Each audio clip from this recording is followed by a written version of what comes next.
While science and technology are playing an ever-increasing role in our lives, be it at home, at work or in our leisure activities, there has remained a poor public awareness of science and its opportunities for Ireland, our economy and for our people. However, I hope that the one thing that comes out of the COVID-19 pandemic is a greater appreciation of the need for independent scientific advice in policy and decision-making in this country.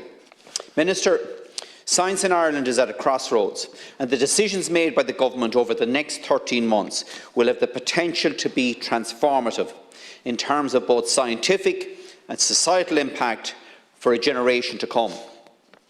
We are also at an economic crossroads with complex challenges facing Ireland in a post-Brexit, post-pandemic environment, and in an era where corporate tax will no longer be the incentive to encourage foreign direct investment into Ireland. So establishing an innovation-based economy is even more important than ever before. The Government's Creating Our Future initiative is a very positive and significant step forward and is encouraging members of the public to provide their ideas on what public research should be funded to make Ireland a better country for everyone. This process of engagement with the public, particularly focusing on research co-creation, is innovative, but it must be the start of a process and not just an end in itself. For this initiative to be truly a success, it's important that the public engagement is a two-way process and that we find innovative ways to respond to communities and individuals so that we are not just capturing ideas, but we're also communicating back on what we're doing with those ideas and what solutions have emerged as a result of these ideas. Now, the next big decision by Government is on the appointment of a new Chief Scientific Advisor. This is a critical appointment, not just because of the individual who takes up the post, but more importantly, how that position is set to be structured and resourced within Government. We must have a decision-making process. We must have a government decision-making ecosystem based on a critical analysis of all the options, and that this can only happen with the establishment of an independent, well-resourced scientific advisory office.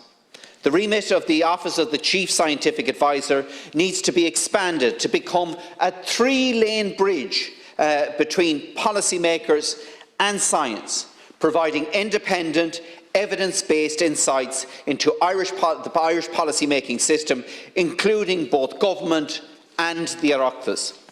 And these three lanes have to be Cabinet and Science, government departments and science, and the Oireachtas and science. Minister, to nail my colours to the mast, so to speak, I don't agree, nor have I ever agreed, with the view that the Director-General of Science Foundation Ireland and the Chief Scientific Advisor post should be one and the same. This is not a reflection on Mark Ferguson, but I previously described the amalgamation of the two roles in this House as akin to the appointment of the CEO of the Health Service Executive as the Chief Medical Officer to the Government.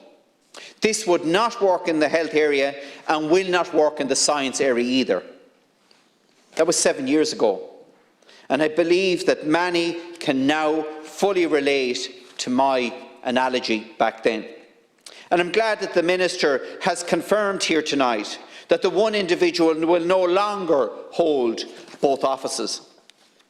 It's vital that if Government is to rely on the advice of the Chief Scientific Advisor, particularly in relation to a public crisis, just as we've seen with the COVID-19 pandemic in health, then this office needs to be seen as independent and credible in public perception, or else the decisions taken by Government based on such advice will lack the authority it requires to secure public support. The Chief Scientific Advisor must also be a bridge between government departments and science. Minister, while there are plenty of doctors in the Department of Health, there are very few technical postgraduates throughout our public service. We are far too reliant on external advice, which is important but must complement expertise within government, not replace it. Every time a complex decision has to be made in government or by a government department, a team of consultants are hauled in, who are accountable to absolutely nobody. We exclude direct advice from experts in specialist fields who are funded by the public and whose individual academic reputation is based on providing impartial advice. Instead, we splash out more public funds to get a consultant's interpretation of that evidence, evidence that the public has already paid for in research grants.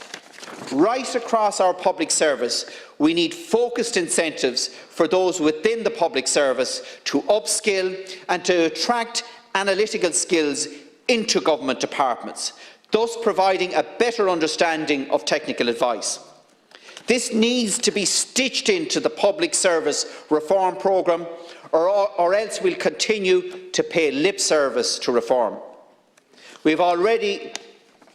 have to allow the public service policymakers an opportunity to step outside their daily role through secondment into academic institutions to undertake specific pieces of policy analysis informed by their professional expertise.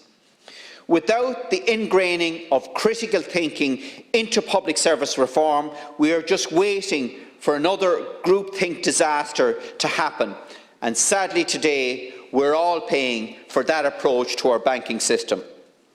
Science and technology policy fellowships also provide opportunities to outstanding scientists and engineers to learn first-hand about policy making and to contribute their knowledge and analytical skills in the policy realm. Fellowships for research should help them to gain a better understanding of how government works and how decisions are made.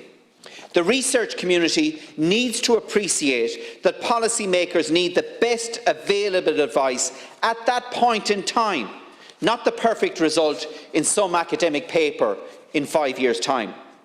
This two-way flow of expertise, connecting science with policy, will foster a network of science and engineering leaders who understand government and policy making and who are prepared to develop and execute solutions to address our societal problems. Finally, the Chief Scientific Advisor must establish an Oireachtas Office of Science and Technology, just like the Parliamentary Budget Office, which, as you know, was established after the financial crisis as an independent specialist and impartial financial, budgetary, information, analysis and advisory service to the Oireachtas.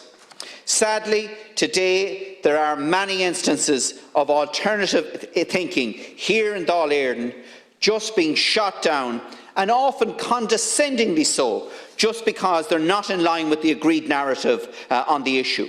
We must remind ourselves that the only solution or answer being presented, when one solution or answer is only being presented to Parliament, that's a bad decision, makes bad decisions in relation to democracy. We need a proactive science advisory service that scans the political and technical horizon and provides summaries of rigorous research evidence. In the UK, this is done by the Parliamentary Office of Science and Technology. That office has pioneered rapid mobilisation of the research community to support the parliamentary scrutiny by government of government actions around COVID-19 in the UK.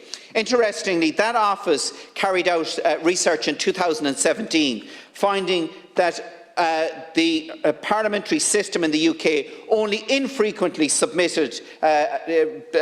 availed of scientific advice on committee inquiries. I suspect the same happens here as well. Now more than ever, the Oireachtas needs to properly scrutinise government decisions with empirical evidence. It is in all our interests to strengthen the parliamentary democracy, and the fundamental goal in this is to use diverse research evidence in all our parliamentary activities. Thanks. Thankfully, we've started this with the process with the appointment of 6 fellows through Science Foundation Ireland, and that's commenced this process. Now we need to build on that very first step. Garamina Mahagod.